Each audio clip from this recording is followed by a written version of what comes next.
Hello friends, welcome back to my channel. आज हम बात करने वाले एक मूवी के बारे में जिसका नाम है अवतार। ये मूवी रिलीज हुई थी साल 2009 में। ये एक साइंस फिक्शन मूवी है और इस मूवी को डायरेक्ट किया था जेम्स कैमरॉन ने और IMDb पर इसकी रेटिंग है 7.8। इस मूवी की स्टार्टिंग में हम एक स्पेसशिप को देखते हैं जो कि 2154 का वक्त है। ये वो वक्त है जब धरती पर इंसानों ने सभी नेचुरल रिसोर्सेज को पूरी तरह से ख़त्म कर दिया है। इसीलिए ऊर्जा के नए रिसोर्सेज के लिए इंसान एक नए ग्रह पर जा रहे हैं जिसका नाम पेंडोरा है। फिर स्लीपिंग चैम्बर में एक आदमी की आंख खुलती है जिसका नाम जैक सली है। जैक कहता है कि पिछले 6 सालों से जब से वो धरती से चले हैं तब से हम इस स्लीपिंग चैम्बर में सो रहे हैं। जैक बताता है कि मैं कभी इस प्रोजेक्ट का हिस्सा नहीं था, बल्कि मेरा भाई था जो कि एक साइंटिस्ट था, पर इस सफ़र पर आने से पहले एक चोर ने कुछ पैसों के लिए उसकी गोली मारकर हत्या कर दी थी। क्योंकि मेरा और मेरे भाई का DNA सेम था, इसीलिए उसकी जगह मुझे इस प्रोजेक्ट में शामिल कर लिया गया। क्योंकि मेरे भाई के ऊपर कंपनी ने बहुत सारा पैसा खर्च कर दिया था। मैं तो एक सोल्जर था जो जंग में अपने दोनों पैर गंवा चुका था। इसके बाद दिखाया जाता है कि वो लोग पेंडोरा ग्रह पर पहुंच जाते हैं जहां पर बहुत बड़े बड़े रोबोट्स होते हैं। साथ ही यहां पर चारों तरफ लोग होते हैं जिनके चेहरे पर मास्क और हाथों में हथियार होते हैं। पृथ्वी पर ये सभी सैनिक थे, पर यहाँ पर ये सभी पैसे के लिए काम करते हैं और यहाँ का जो वातावरण है इंसानों के लिए बिल्कुल अनुकूल नहीं है। इसके बाद कर्नल माइल्स को दिखाया जाता है जो कि यहाँ की सिक्योरिटी ऑपरेशन के हेड हैं। वो बताते हैं कि ये जगह नरक से भी बदतर है। इस ग्रह पर हर वो चीज़ जो सांस लेती है वो तुम्हें मारना चाहती है। अगर तुम खुद को जिंदा रखना चाहते हो तो तुम्हें अपना ख्याल खुद रखना पड़ेगा। अब जैक साइंस लैब जाता है जहाँ पर इन्हें बहुत बड़े बड़े क्लोन्स दिखाए जाते हैं।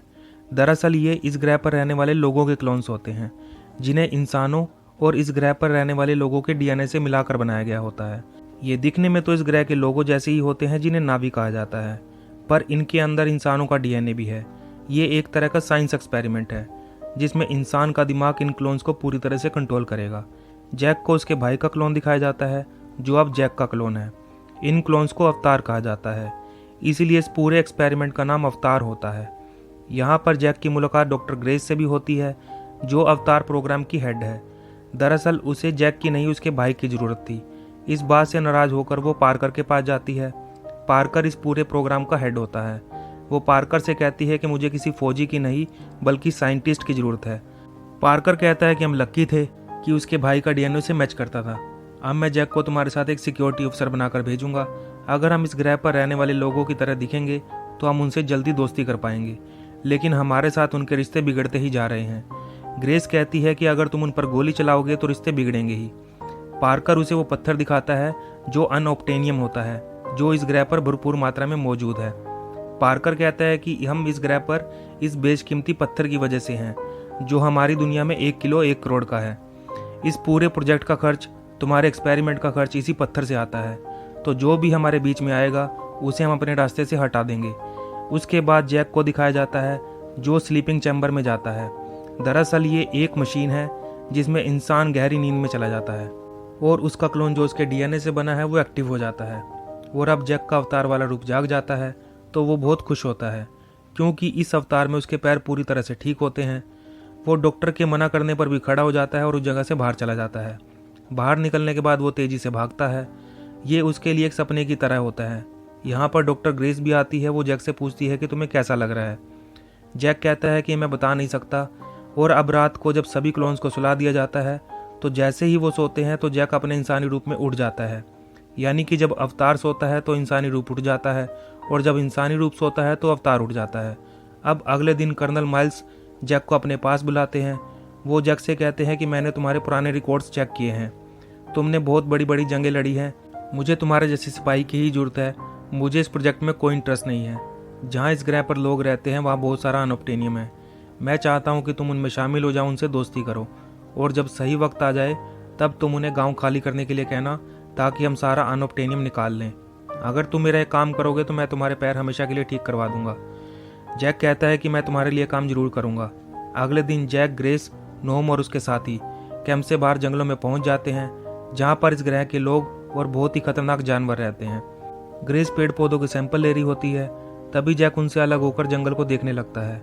उसके सामने एक बहुत ही सुंदर पौधा होता है और जैसे ही वो उसे टच करने की कोशिश करता है वो बंद हो जाता है। इसके बाद यहाँ पर एक के बाद एक पौधे को टच करता है जिस वजह से वो सभी पौधे बंद हो जाते हैं और उसके पीछे होता है खतरनाक जानवर ग्रेस भी वहाँ पर आ जाती है। ग्रेस उससे कहती है कि तुम हिलना मत, ये तुम्हें कुछ नहीं करेगा। तभी जैक उसकी तरफ भागता है ताकि वो डर जाए, और होता भी ऐसा ही है। वो जानवर वहाँ डर के रुक जाता है, लेकिन वो जैक से नहीं डरा, बल्कि उसके पीछे खतरनाक जानवर आ गया था। ग्रेस उससे कहती है कि जितनी तेजी से भाग सकते हो भागो, और अब जैक भागना शुरू कर देता है। वो जानवर भी उसका पीछा कर रहा होता है, पर तभी उसके सामने एक झरना आ जाता है जिससे जैक कूद जाता है। इस तरह से जैक अपनी जान तो बचा लेता है, मगर वो अपने साथियों से अलग हो जाता है और वो खतरनाक जंगल में भटक रहा होता है। तभी हम एक पेड़ पर एक लड़की को देखते हैं जिसका नाम नेरिटी है, जो इस ग्रह की है। वो जैक को देख लेती है और अब वो जैक को मारने के लिए तीर निकालती है, पर तभी उसके तीर पर एक अजीब सी चीज आकर बैठ जाती है, जिस वजह से वो जैक को नहीं मारती। जैक को वहां भटकते हुए रात हो जाती है। चारों तरफ से खतरनाक जानवरों की आवाज आ रही होती है। जैक आग जलाता है और तभी इस ग्रह के जंगली कुत्ते उस पर हमला कर देते हैं। जैक उनका सामना करने की कोशिश करता है, पर तभी वहां पर नेटीरी आ जाती है। वो उन सभी को वहां से भगा देती है। इसके बाद वो वहां से जाने लगती है। जैक उसका पीछा करता है और उससे कहता है कि मैं तुम्हारे यहाँ की चीज़ें सीखना चाहता हूँ। नेटीरी कहती है कि आसमानी लोग सीख नहीं सकते क्योंकि उन्हें कुदरत नहीं दिखती, तुम्हें यहाँ नहीं होना चाहिए। फिर वहाँ पर वो फूल जो नेटीरी के तीर पर आकर बैठ गया था, वो जैक के पूरे शरीर पर आकर बैठ जाता है। नेटीरी ये देखकर पूरी तरह से हैरान हो जाती है। जैक खुद से पूछता है कि ये सब क्या है। वो कहती है कि ये पवित्र आत्माओं के पेड़ के बीज हैं, तुम्हारी आत्मा बहुत ही पवित्र है। इसके बाद वो जैक को अपने साथ ले जाती है, पर तभी वहाँ पर उसी के कबीले के लोग आ जाते हैं, जो जैक को बंदी बनाकर अपने कबीले में ले जाते हैं। नेटीरी के पिता इस कबीले के सरदार होते हैं और उसकी माँ एक स्पिरिचुअल गुरु होती है, जो जैक का खून टेस्ट करती है और वो समझ जाती है कि ये एक पवित्र आत्मा है। जैक उनसे कहता है कि मैं तुम्हारे तौर तरीके सीखना चाहता हूँ, तुम किस तरह से शिकार करते हो, मैं ये सीखना चाहता हूँ। और वो जैक को सिखाने के लिए मान जाते हैं। रात को जैक यहाँ पर सो जाता है और अगले पल वो इंसानी रूप में शरीर में जाग जाता है। जैक को जिंदा देखकर सब हैरान होते हैं। सबको ये लग रहा होता है कि जैक के अवतार वाले शरीर को मार दिया गया है। जैक बताता है कि मैं उनके कबीले में शामिल हो चुका हूँ और वो मुझे सब कुछ सिखाने के लिए तैयार हो गए हैं। ये सुनकर सब बहुत खुश होते हैं। पीटर जैक से कहता है कि जहाँ पर उनका गांव है वो पूरा एरिया 200 किलोमीटर तक फैला हुआ है और वहाँ पर अनऑब्टेनियम का भंडार है। तुम्हें उन्हें वहाँ से हटने के लिए कहना होगा, क्योंकि मैं किसी तरह का खून खराबा नहीं चाहता। जैक कहता है कि अगर उन्होंने अपना गांव खाली नहीं किया तो कर्नल कहता है कि तुम्हारे पास 3 महीने हैं, उसके बाद हम अपना तरीका अपनाएंगे। अब जैक उनके गांव में रोज जाना शुरू कर देता है, जहां नेटीरी उसे ट्रेनिंग देना शुरू कर देती है कि जंगलों में कैसे जाया जाता है और पेड़ों पर कैसे भागा जाता है, किस तरह से हथियार चलाए जाते हैं। जैक उनके तौर तरीके पूरी तरह से सीख रहा होता है। वो बहुत जल्दी सब कुछ सीख जाता है और एक दिन नेटीरी जैक से कहती है कि अब तुम नावी बनने के लिए तैयार हो गए हो। दरअसल ये कबीले का रिवाज है, जब वो सारी कलाएं सीख जाता है तो उसे नावी बना दिया जाता है। नेटीरी कहती है कि इससे पहले तुम्हें एक रान चुनना होगा। यहाँ पर बहुत बड़े बड़े पक्षी हैं जिन पर बैठकर ये लोग सवारी करते हैं, लेकिन एक नावी अपनी पूरी जिंदगी में एक ही पक्षी चुन सकता है, जिसके लिए इन्हें इतना लंबा सफर तय करना पड़ता है। अब जैक उन लोगों के साथ जिसकी ट्रेनिंग पूरी हो चुकी है उनके साथ अपना रान चुनने के लिए जाता है, जहाँ नेटीरी भी आ जाती है। सबसे पहले जैक को भेजा जाता है। जैक नेटीरी से पूछता है कि मुझे कैसे पता चलेगा कि इनमें से मेरा रान कौन सा है। नेटीरी कहती है कि वो तुम पर हमला करेगा। इसके बाद जैक बहुत ही मुश्किल के बाद अपना रान चुन लेता है। उसके बाद वो उसकी सवारी करते हैं। नेटीरी और जैक एक दूसरे को पसंद करने लगे हैं। एक दिन ये दोनों अपने रानों की सवारी कर रहे होते हैं तो वहाँ पर एक बड़ा रान आ जाता है जो छोटे रानों को खा जाता है। ये दोनों वहाँ से किसी तरह से भाग निकलते हैं। रात को नेटीरी बताती है कि इसे तुरुक कहते हैं। आज तक नाविकुल में 5 ही बार इसकी सवारी की है। ये हमारी दुनिया में सबसे शक्तिशाली है। मेरे दादा के दादा ने इसकी सवारी की थी, तब हमारी दुनिया बहुत मुश्किलों से गुजर रही थी। मेरे दादा के दादा ने इसकी सवारी की थी तो सारे कबीले एक हो गए थे। जैक को इनका रहन सहन बहुत पसंद आता है। जैक ने अपनी परीक्षा भी पास कर ली थी, इसीलिए वो जैक को अपने कबीले में शामिल कर लेते हैं। नेटीरी जैक को एक पवित्र जगह पर ले जाती है। वो कहती है कि हम यहाँ पर प्रार्थना करते हैं। इसे आवाज़ों का पेड़ कहा जाता है। जब जैक अपने बालों को उस पेड़ से जोड़ता है तो उसे सच में वहाँ से आवाज़ें आती है। नेटीरी अब उसे बोलती है कि अब तुम हम में से एक हो। अब तुम इस पेड़ की लकड़ी से एक धनुष बना सकते हो और कबीले की किसी भी लड़की को अपने लिए चुन सकते हो। जैक कहता है कि मैं चुन चुका हूँ, पर उसे भी मुझे चुनना होगा। नेटीरी समझ जाती है कि वो उसी के बारे में बात कर रहा है। नेटीरी कहती है कि वो पहले ही चुन चुकी है। अब अगली सुबह जब नेटीरी की आंख खुलती है तो वो देखती है कि वहाँ पर एक बहुत बड़ी मशीन है जो जंगल को बर्बाद कर रही है। वो जैक को उठाने की कोशिश करती है, पर जैक अपने इंसानी रूप में उठा होता है उसे अवतार रूप में उठने के लिए मशीन में जाना होगा। जब जैक मशीन में जाता है उसके बाद वो अवतार रूप में जाग जाता है और वो मशीन पर चढ़कर कैमरे को तोड़ देता है और इंसान उस पर गोलियां चलाते हैं। तभी वो वहाँ से भाग जाता है। दरअसल 3 महीने पूरे हो चुके हैं, इसीलिए पीटर और कर्नल इस जगह पर हमला करने वाले हैं। जैक और नेटीरी कबीले के पास जाते हैं। यहाँ पर ग्रेस भी होती है जो कि इन्हीं के रूप में होती है। जैक और ग्रेस इन्हें बताना चाहते हैं कि इन पर हमला होने वाला है, पर इससे पहले कि वो उन्हें बता पाते, कर्नल जैक को कैमरा तोड़ते हुए देख लेता है। इसके बाद वो स्लीपिंग चैम्बर में जाता है। दरअसल ये चैम्बर जंगल में बहुत दूर होते हैं। वो वहाँ जाकर ग्रेस और जैक का स्लीपिंग चैम्बर बंद कर देता है, जिससे कि वो अवतार रूप में पूरी तरह से डेड हो जाते हैं और इंसानी रूप में जाग जाते हैं। जैक और ग्रेस पीटर को समझाने की कोशिश करते हैं कि उनके जंगल को, उनके घर को तबाह मत करो। यहाँ पर हर पेड़ का एक दूसरे से कनेक्शन है। जहाँ पर तुम हमला करने वाले हो वहाँ पर कई 100 परिवार रहते हैं। वहाँ पर छोटे छोटे बच्चे हैं। पीटर इन दोनों को आखिरी मौका देता है। वो उन्हें आखिरी 1 घंटा देता है। जैक और ग्रेस स्लीपिंग चैम्बर में जाते हैं। इसके बाद वो अवतार रूप में जाग जाते हैं। जैक उन्हें बताता है कि यहाँ पर बहुत जल्दी इंसानी आर्मी आने वाली है। वो तुम्हारे पूरे गांव को तबाह कर देगी। तुम चाह कर भी उनका सामना नहीं कर पाओगे, इसलिए मैं यहाँ पर आया हूँ। ये सब सुनकर नेटीरी शॉक्ड रह जाती है। वो जैक से पूछती है कि क्या तुम्हें सब पता था कि ये सब होने वाला है। जैक कहता है कि हाँ, लेकिन अब मैं तुमसे प्यार करता हूँ, इस जगह से प्यार करता हूँ। मैं तुम में से एक हूँ। वो कहती है कि तुम हम में से एक कभी नहीं हो सकते। उसके बाद जैक और ग्रेस को पकड़ लिया जाता है। कबीले का सरदार इंसानों से लड़ने का ऐलान करता है। दूसरी तरफ कर्नल अपनी पूरी फौज लेकर जंगल में पहुंच जाता है। वहाँ पर एक बहुत बड़ा पेड़ होता है। इतना बड़ा पेड़ इस प्लेनेट पर और कहीं नहीं होता। कर्नल देखता है कि जैक और ग्रेस को पकड़ लिया गया है।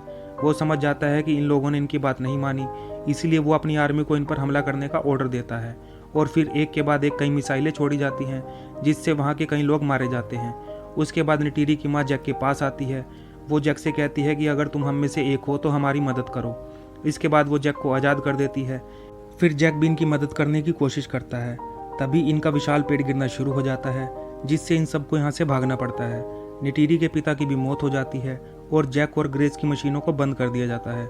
इन दोनों को और इनके साथी नोम को बंदी बना लिया जाता है। इंसानी पायलट्स में एक लेडी पायलट भी होती है, जो बड़ी चालाकी से इन तीनों को अपने प्लेन में ले जाती है। ये लोग अपने स्लीपिंग चैम्बर के पास जाते हैं। फिर जैक अपने स्लीपिंग चैम्बर में जाता है और वो अवतार के रूप में उड़ जाता है। तो वो देखता है कि उसके चारों तरफ तबाही का मंजर होता है। वो अपने रान को बुलाता है। जब वो उसके ऊपर उड़ रहा होता है तभी नीचे से तुर्क भी उड़ रहा होता है। वो उसके ऊपर कूदकर उसको काबू कर लेता है और वो वहाँ जाता है जहाँ पर नावी लोग प्रेयर कर रहे होते हैं। वो लोग उसको देखकर डर जाते हैं। वो जब गौर से देखते हैं कि उस पर जैक होता है, क्योंकि अभी तक सिर्फ 5 ही नावी ने उस पर सवारी की थी। जैक वहाँ पर पहुँचकर सबको समझाता है कि इंसानी लोग यहाँ पर बढ़ रहे हैं। वो चाहते हैं कि हम इस जगह को छोड़ दें। वो कहता है कि इंसानों को भी पता चलना चाहिए कि हम इस जगह को कभी नहीं छोड़ेंगे। और वो कहता है कि बाकी कबीले वालों को भी बता दो कि तुर्क मटकू ने सबको बुलाया है। जो भी तुर्क पर सवारी करता है उसे तुर्क मटकू कहते हैं। जैक आत्माओं के पेड़ के पास जाता है। उनकी देवी एवा से प्रार्थना करता है, जहाँ बाकी नावी लोग भी इकट्ठा होते हैं। अगले दिन इंसान आत्माओं के पेड़ को ख़त्म करने के लिए आगे बढ़ते हैं। जैक भी अपने साथियों के साथ युद्ध की तैयारी करता है। जैक के कुछ साथी पक्षियों से और कुछ लोग ज़मीन से उन पर हमला करते हैं। जैक के पास इस प्लेनेट का सबसे बड़ा पक्षी होता है, जिससे वो उन पर हमला करता है। तुर्क के पंजों से वो इंसानों के हेलीकॉप्टर को पकड़कर फेंक देता है। इंसान भी इन पर अपने हथियारों से हमला करते हैं, मगर नावी लोगों के पास हथियार नहीं होते, जिससे वो लोग कमज़ोर पड़ जाते हैं। लेकिन तभी इंसानों को एक मैसेज दिया जाता है कि कोई बहुत तेज़ी से उनकी तरफ बढ़ रहा है। और देखते ही देखते वहाँ पर इस प्लेनेट का सबसे खतरनाक जानवर, जिन पर इंसानों के हथियारों का कोई असर नहीं होता, वो इंसानों पर अटैक कर देता है। और आसमान में बड़े बड़े पक्षी उनके हेलीकॉप्टर पर अटैक करके उन्हें मार रहे होते हैं। मतलब आत्माओं की देवी ने जैक की प्रार्थना को एक्सेप्ट कर लिया था। लेकिन कर्नल गुस्से में अपने रोबोट में बैठकर जैक पर अटैक करता है। कर्नल जैक से कहता है कि तुम अपनी असलियत को भूल गए हो। वो ऐसा इसलिए कहता है क्योंकि उसे स्लीपिंग चैम्बर दिख जाता है और वो उसको तोड़ना शुरू कर देता है। जैक उसे रोकने की कोशिश करता है, लेकिन स्लीपिंग चैम्बर में सोया जैक जाग जाता है और अवतार वाला जैक कमज़ोर होने लगता है। कर्नल जैक को मारने ही वाला होता है, तभी वहाँ पर नेटीरी आकर कर्नल को अपने तीर से मार देती है और वो अवतार वाले जैक के पास जाती है, जो कि डेड हो चुका था, क्योंकि इंसानी रूप वाला जैक जाग चुका होता है और उसे सांस लेने में प्रॉब्लम हो रही होती है। वो मास्क निकालने की कोशिश करता है, मगर अपनी टांगों की वजह से वो ऑक्सीजन मास्क नहीं ले पा रहा होता। फिर नेटीरी वहाँ पर आ जाती है। वो देखती है कि जैक सांस नहीं ले पा रहा है और वो ऑक्सीजन मास्क जैक को लगा देती है। अब जैक ठीक हो जाता है, पर वो इस प्लेनेट से नहीं जाना चाहता। उसके बाद इंसानों को वहाँ से भेज दिया जाता है, जो लोग अच्छे हैं उन्हें वहाँ रहने की परमिशन दे दी जाती है और जैक भी वहीं पर रुक जाता है। इसके बाद जैक की बॉडी को और उसके क्लोन की बॉडी को आत्माओं के पेड़ के पास ले जाया जाता है। वहाँ पर नावी लोग प्रार्थना करते हैं। उसके बाद जैक के इंसानी बॉडी की आत्मा अवतार वाले क्लोन में ट्रांसफ़र हो जाती है और इसी के साथ ये मूवी यहीं पर ख़त्म हो जाती है। इसके बारे में आपका क्या सोचना है कमेंट करके ज़रूर बताएं। दोस्तों आज की वीडियो में बस इतना ही। आशा करता हूँ कि आपको वीडियो पसंद आया होगा। अगर आया है तो इसे लाइक शेयर और चैनल को सब्सक्राइब जरूर करें। Thank you.